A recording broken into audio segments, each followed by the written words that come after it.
अस्सलाम वालेकुम। तुम मखलूक की बातों अंदाज़ों से डरना छोड़ दो।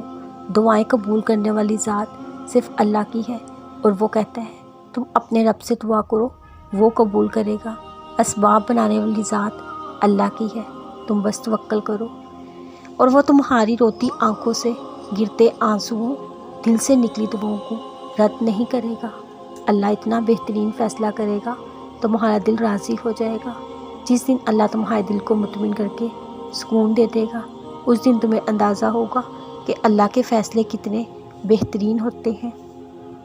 बस हम इंसान ही ना समझ होते हैं जो जल्दबाज़ी शिकवे करते हैं और रोज़ ज़रा सी हालत ख़राबी पे मायूस हो जाते हैं, जब अल्लाह के लिए तो अपने बंदों के लिए बेहतरीन रास्ते बनाना ज़रा भी मुश्किल नहीं।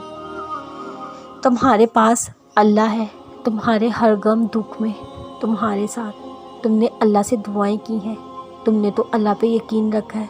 तुम क्यों मायूस हो?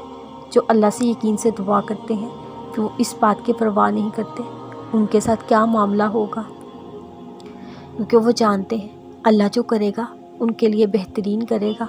तुम क्यों परेशान हो? तुम्हारा अल्लाह हर चीज़ पर कादिर है, वो बदतरीन को बेहतरीन से बदल सकता है।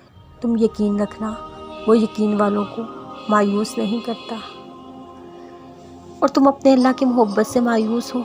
तुम्हें पता है अल्लाह अपने बंदे को चुभने वाले एक कांटे से मिलने वाली तकलीफ़ में भी उसको अकेला नहीं छोड़ता, बल्कि उसके बदले उसके कुछ गुनाह माफ़ कर देता है। तो तुम्हें लगता है वो दुआएं जो तुमने इतने दिल से अल्लाह पे यकीन रख के अल्लाह से बार बार मांगी हैं सुनी नहीं होंगी? वो सब सुनता है, सब देखता है।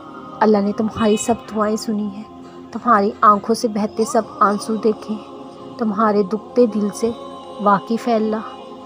वो अलमुजीब है, वो कहता है जहाँ कहीं भी तुम मुझे पुकारोगे, दुआ करोगे, ये बात याद रखना अल्लाह तुम्हारे साथ है। वो तुम्हारी हर पुकार हर दुआ सुनेगा भी, तुम्हारी हर दुआ का जवाब भी देगा। किसी पुकार को रद्द नहीं करेगा, जवाब देगा हर दुआ का। बस तुम सब्र करना, अपने रब पे यकीन रखना, उसकी रहमत और मोहब्बत से कभी मायूस ना होना, चाहे हालात कितने ही ख़राब क्यों ना हो।